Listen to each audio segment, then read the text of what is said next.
Oka berusaha membelokkan pesawat, namun naas, pesawat tetap menabrak tembok tersebut hingga tertancap di sana. Meski semua penumpang selamat, mereka terpaku dalam kebingungan, menyaksikan fenomena yang tidak pernah tercatat dalam sejarah atau peta. Ketegangan memuncak saat Oka melihat ke bawah tembok dan menemukan sesuatu yang tidak terbayangkan. Kerumunan manusia tak terhitung jumlahnya, yang menyerupai gambaran Yakjuj-Makjuj dalam kitab suci. Lalu seperti apa kisah selengkapnya? Mari simak kisahnya. Oka, seorang pilot berpengalaman asal Sumatera, memandang cuaca yang cerah dari jendela kamar hotel di Jakarta. Pagi itu, ia menerima tugas untuk terbang ke Papua, tempat yang tak asing baginya. Sebagai seorang pilot berpengalaman, Oka sudah berpuluh-puluh kali terbang, melintasi berbagai penjuru Indonesia. Namun, tugas kali ini terasa sedikit berbeda, seakan ada sesuatu yang menggantung di udara.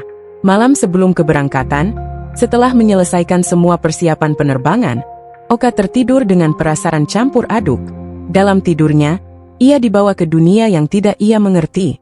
Ia melihat dirinya berada di tengah-tengah langit, dikelilingi oleh awan tebal yang menjulang tinggi. Awan itu tampak seperti dinding yang tak dapat ditembus, seolah ada sesuatu yang tersembunyi di baliknya. Di kejauhan, Oka melihat sebuah tembok besar, begitu besar sehingga sulit untuk menggambarkannya. Tembok itu tampak seperti sebuah batas antara dunia yang ia kenal dan sesuatu yang asing. Ketika Oka berusaha mendekat, tembok itu tiba-tiba bergerak, menghalangi jalannya. Bangun dari tidur yang gelisah itu, Oka merasa jantungnya berdebar. Ia merenung sejenak, mencoba mengingat detail mimpi tersebut. Namun, Oka tidak ingin terlalu membebani pikirannya dengan hal-hal yang tidak rasional. Mungkin hanya bunga tidur, pikirnya, mencoba meyakinkan diri sendiri. Ia kembali berbaring dan memejamkan mata, berusaha menghilangkan perasaan aneh yang masih mengganggu. Namun, meskipun ia mencoba untuk tidak memperdulikan mimpi tersebut, ada sesuatu dalam dirinya yang merasa bahwa mimpi itu mungkin lebih dari sekadar hayalan belaka. Terlebih, mimpi itu terasa begitu nyata, seperti sebuah pesan yang tak bisa diabaikan begitu saja. Namun, sebagai seorang profesional, Oka tahu bahwa ia harus fokus pada tugasnya yang lebih penting, yaitu penerbangan yang akan dimulai keesokan harinya. Pagi menjelang, dan Oka sudah siap untuk memulai hari. Ia bangkit dari tempat tidur, merapikan pakaiannya, dan berjalan ke kamar mandi. Dalam hatinya, perasaan cemas masih menghinggapinya, meskipun ia tidak bisa menggambarkan apa yang membuatnya merasa demikian. Sebagai pilot yang telah berpengalaman lebih dari 10 tahun, Oka tahu persis apa yang harus dilakukan sebelum penerbangan. Ia selalu memeriksa setiap detail dengan teliti, mulai dari mesin pesawat hingga kelengkapan peralatan penerbangan. Namun, hari itu, ada perasaan aneh yang melandanya. Ia merasakan sedikit kegelisahan yang tidak biasa.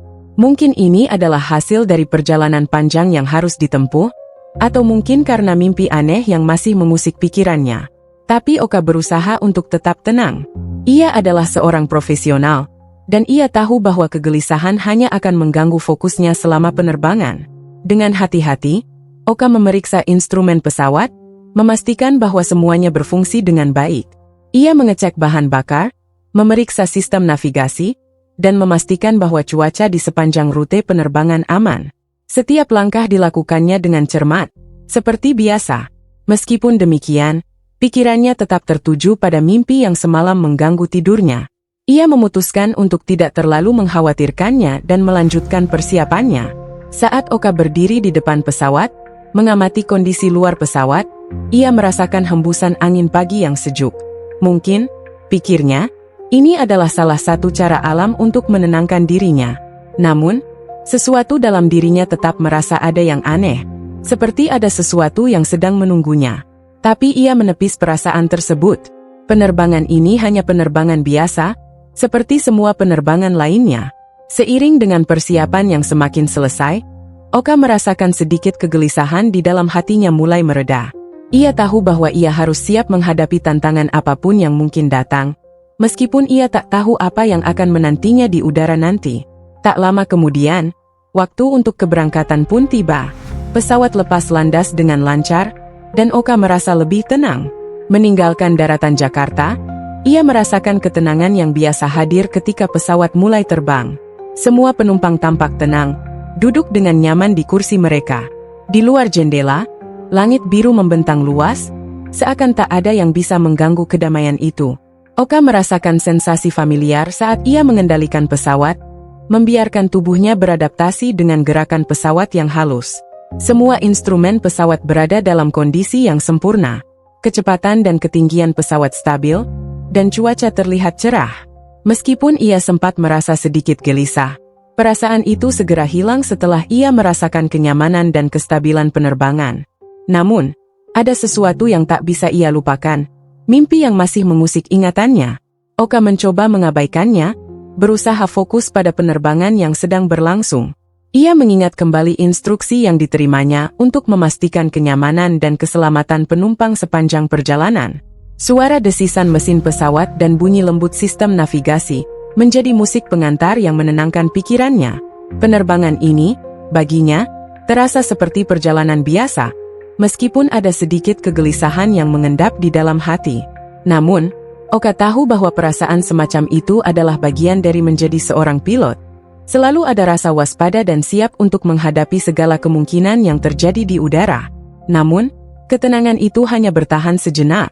Saat pesawat melintasi lautan di wilayah Timur Tengah, Oka melihat sesuatu yang tak biasa di kejauhan. Awan tebal mendekat dengan cepat, menutupi langit biru yang sebelumnya cerah. Awan itu tampak seperti dinding hitam pekat, menggelapkan segala sesuatu yang ada di sekitarnya. Ini tidak terlihat baik, gumam Oka sambil memfokuskan pandangannya pada awan yang semakin mendekat. Ia memeriksa radar untuk memastikan pesawat tidak berada di jalur cuaca buruk. Tetapi ternyata radarnya menunjukkan ada potensi turbulensi yang kuat di depan. Oka segera menginstruksikan awak kabin untuk siap siaga. Meski dalam hatinya, ia merasakan sedikit kegelisahan. Ia tetap berusaha tenang dan profesional. Ini adalah bagian dari pekerjaannya sebagai pilot, menghadapi cuaca buruk dengan kepala dingin. Pesawat mulai memasuki area awan tebal tersebut. Guncangan pertama mulai terasa, membuat beberapa penumpang yang duduk di dekat jendela terkejut. Oka menyesuaikan ketinggian dan kecepatan pesawat dengan hati-hati, memastikan pesawat tetap berada di jalur yang aman. Suasana di kabin menjadi sedikit tegang, tetapi Oka berusaha menjaga ketenangan di dalam pesawat. "Tenang, semuanya. Kami akan melewati ini," ujar Oka melalui pengeras suara, berusaha memberikan rasa aman kepada penumpang meskipun ia sendiri merasa agak khawatir. Setelah beberapa saat yang penuh ketegangan, pesawat akhirnya berhasil keluar dari awan tebal tersebut. Suasana di dalam kabin kembali tenang, dan penumpang mulai menghela napas lega. Semua orang bersyukur bahwa pesawat selamat melewati rintangan besar itu. Namun, ketenangan itu hanya sementara. Begitu pesawat keluar dari awan, Oka melihat sesuatu yang aneh di depan mereka. Sebuah tembok raksasa menjulang tinggi di langit. Tembok itu tampak seperti batas yang membentang tak terhingga, menghalangi jalan mereka. Itu adalah tembok yang Oka lihat dalam mimpinya. Oka menatap tajam ke arah tembok raksasa yang semakin mendekat di hadapannya. Kejadian yang tidak pernah ia bayangkan sebelumnya kini terjadi tepat di depan matanya.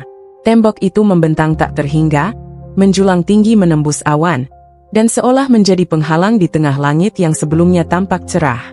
Seperti yang ia alami dalam mimpinya, tembok itu tampak sangat nyata, namun lebih besar dan lebih mengerikan. Insting sebagai seorang pilot berpengalaman membuat Oka segera melakukan manuver untuk menghindari tembok itu.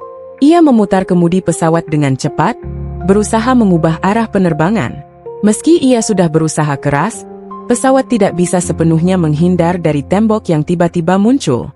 Dalam sekejap, pesawat itu menghantam dinding besar tersebut dengan kekuatan yang luar biasa. Oka merasa tubuhnya terlempar ke depan, merasakan guncangan hebat, seiring dengan deru mesin yang tiba-tiba hilang.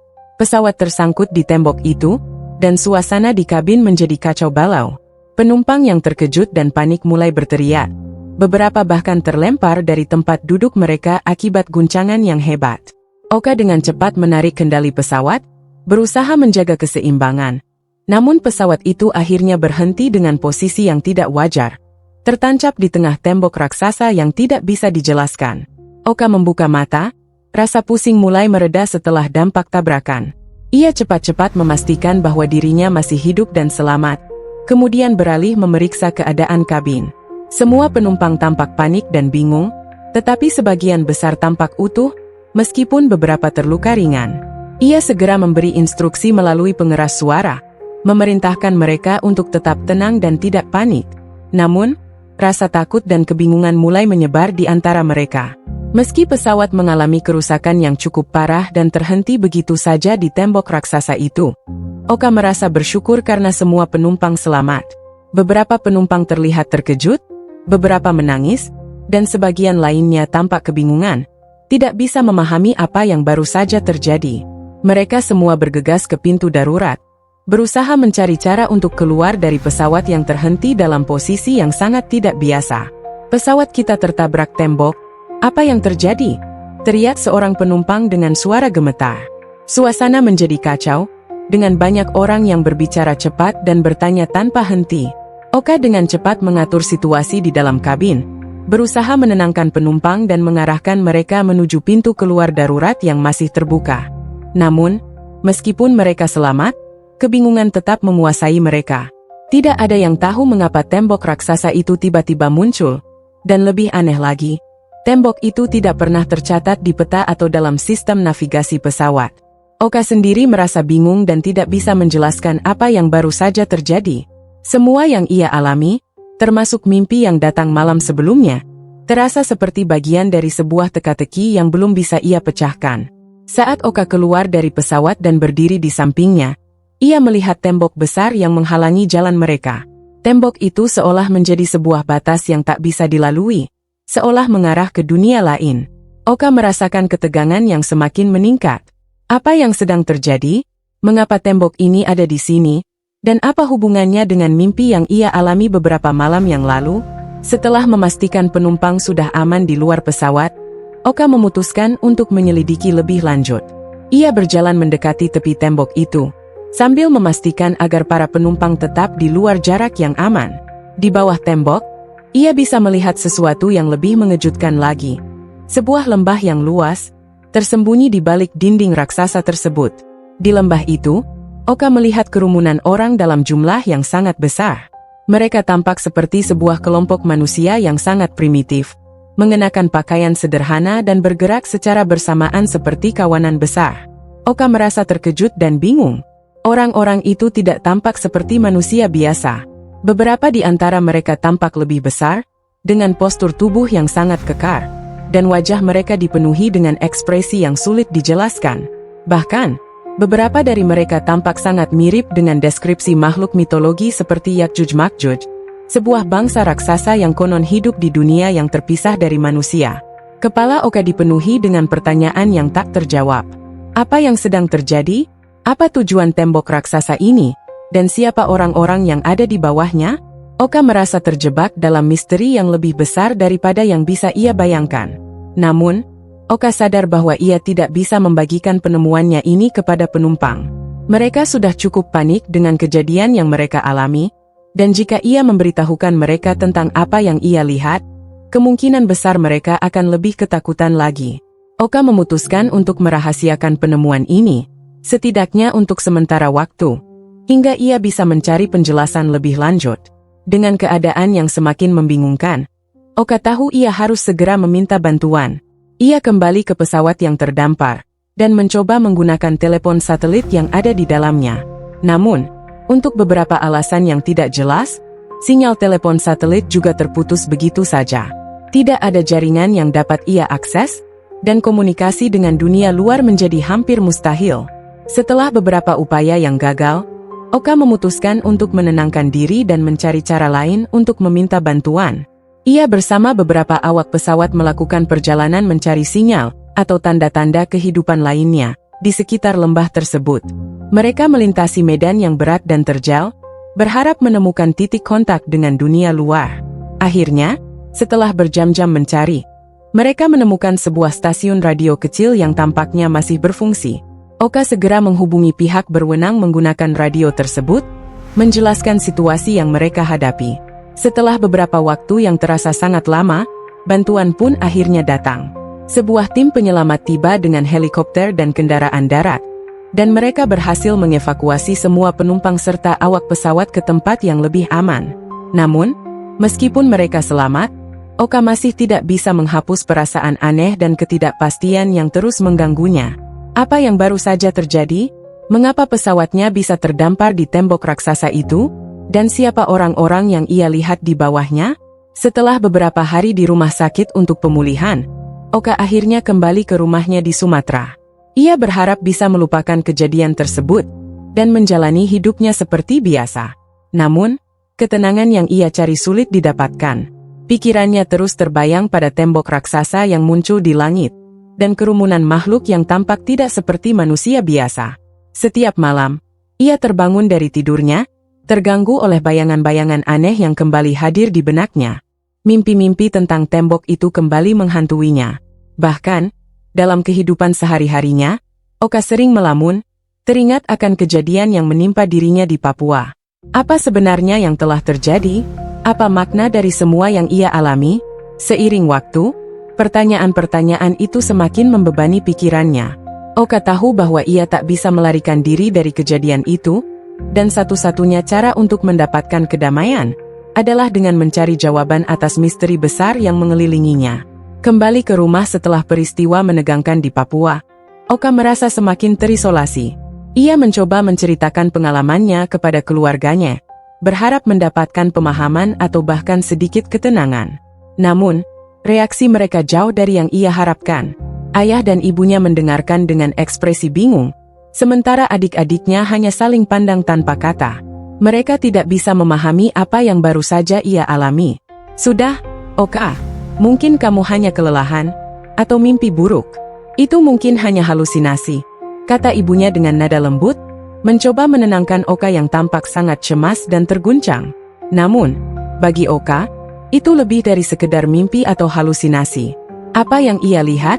Tembok raksasa dan kerumunan orang yang tak seperti manusia, terlalu nyata. Ia tahu bahwa ada sesuatu yang besar, sesuatu yang tak bisa dijelaskan secara logis, yang terjadi pada dirinya. Meskipun demikian, keluarganya tetap memandangnya dengan skeptisisme. Setiap kali Oka mengingat kembali kejadian tersebut, rasa cemas dan ketegangan kembali menyelimutinya. Ia merasa ada sesuatu yang mengganggu pikirannya, sesuatu yang belum bisa ia jelaskan. Dan hal itu terus menggerogoti jiwanya. Bayangan tentang tembok dan kerumunan manusia aneh itu seolah terus membayangi langkahnya. Dan setiap malam, ia merasa seakan-akan tembok itu masih ada di luar sana, mengintai. Kegelisahan yang terus-menerus mengganggu Oka akhirnya mencapai puncaknya. Setiap malam, mimpi buruk datang lebih sering. Ia merasa semakin sulit tidur, dan ketika terbangun, ia merasa seperti terperangkap dalam dunia yang tidak ia kenal. Pikiran-pikirannya semakin kacau, dan ia mulai kehilangan rasa realitas. Perasaan bahwa ia tidak lagi menguasai tubuh dan pikirannya semakin intens. Suatu hari, saat sedang duduk di ruang tamu rumahnya, Oka mendapati dirinya tiba-tiba terjatuh dan kehilangan kesadaran. Ketika ia terbangun, ia merasa bingung dan tidak tahu di mana ia berada. Wajah keluarganya tampak cemas, dan Oka merasa seolah-olah ia baru saja terbangun dari mimpi panjang yang buruk.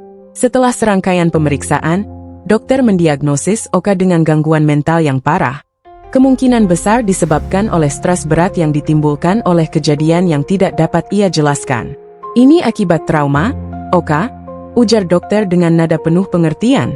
Kami akan memberikan obat untuk membantu Anda menghadapinya, tapi mungkin butuh waktu untuk pulih. Keluarganya pun menceritakan kejadian yang menimpa Oka kepada masyarakat sekitar. Banyak yang merasa prihatin, namun juga tidak sedikit yang merasa takut dan meragukan kisah Oka. Mereka hanya bisa menebak-nebak apa yang sebenarnya terjadi, tetapi tidak ada yang tahu pasti. Kisah Oka mulai tersebar luas di kalangan masyarakat. Beberapa orang percaya bahwa apa yang diceritakan Oka bukanlah halusinasi atau mimpi, melainkan sebuah peringatan. Mereka mulai merasa takut akan kemungkinan bahwa apa yang dialami Oka adalah bagian dari sebuah ramalan, sebuah peringatan tentang kiamat yang sudah dekat. Kabar tentang tembok raksasa yang dihubungkan dengan Yakjuj-Makjuj mulai membuat banyak orang resah. Sementara sebagian orang mendengarnya sebagai cerita aneh yang tak masuk akal, banyak juga yang mulai mengambilnya lebih serius. Mungkin kiamat sudah dekat, ujar seorang tetangga yang dikenal cukup religius, dengan nada penuh keprihatinan. Ya'juj-Ma'juj itu memang sudah lama menjadi perbincangan dalam banyak kitab suci. Ini mungkin tanda-tanda yang harus kita waspadai. Kepercayaan ini berkembang semakin luas, seiring dengan semakin banyak orang yang mulai takut. Beberapa mulai memperbaiki diri, memperbanyak ibadah, dan bertaubat, berharap bisa selamat dari malapetaka yang dianggap sudah dekat. Di sisi lain, beberapa orang malah mulai menyebarkan kisah Oka kemana-mana, dan dalam waktu singkat, cerita ini menjadi viral di media sosial. Dengan ketakutan yang semakin meluas di masyarakat, beberapa ilmuwan dan pihak berwenang merasa perlu untuk melakukan penyelidikan lebih lanjut. Mereka mencoba mencari bukti-bukti yang mendukung kisah Oka dan berusaha mengidentifikasi lokasi yang ia ceritakan. Sebagai langkah pertama, sekelompok ilmuwan melakukan perjalanan ke Papua, tepat di mana pesawat Oka terdampar dan tembok raksasa itu ditemukan. Mereka membawa peralatan canggih, termasuk alat pemetaan dan detektor geofisika, berharap dapat menemukan sesuatu yang bisa menjelaskan kejadian itu. Namun, setelah berhari-hari berada di sana, mereka tidak menemukan bukti apapun yang mendukung klaim Oka. Ini hanya lahan biasa, tidak ada tanda-tanda tembok atau struktur besar di sini, ujar salah seorang ilmuwan setelah memeriksa area yang dilaporkan Oka. Kami juga tidak bisa mendeteksi adanya struktur bawah tanah yang tidak terlihat. Hasil penyelidikan ini mengundang lebih banyak keraguan dari masyarakat. Banyak orang mulai mempertanyakan apakah Oka hanya mengalami halusinasi atau apakah tembok itu benar-benar ada. Beberapa ilmuwan menganggap kejadian itu sebagai dampak dari tekanan mental yang Oka alami. Namun ada juga yang menganggap bahwa kisah tersebut merupakan sesuatu yang jauh lebih kompleks dan misterius. Setelah penyelidikan ilmiah yang gagal menemukan bukti apapun, ketakutan di masyarakat justru semakin meluas. Cerita tentang Oka dan tembok raksasa menjadi lebih dari sekedar legenda lokal. Banyak orang yang merasa tergugah, dan sebagian besar mulai mengalami gejolak keimanan. Sebagian besar masyarakat yang sebelumnya tidak terlalu memperhatikan agama, kini mulai mengubah cara hidup mereka. Mereka mulai bertaubat, memperbanyak doa, dan mengadakan berbagai acara keagamaan untuk memohon perlindungan. Banyak yang merasa bahwa kisah Oka adalah pertanda dari Tuhan yang memperingatkan mereka tentang kehidupan yang penuh dosa. Beberapa tokoh agama bahkan mulai mengaitkan kejadian itu dengan peringatan akan datangnya hari kiamat. Sesuai dengan cerita-cerita yang ada dalam kitab-kitab suci, cerita Oka, meskipun tidak ada bukti nyata yang mendukungnya, akhirnya menjadi viral dan menginspirasi banyak orang untuk memperbaiki diri. Sebuah gerakan spiritual kecil mulai muncul, dengan banyak orang berjanji untuk menjalani hidup yang lebih baik, lebih taat beribadah, dan lebih peduli terhadap sesama.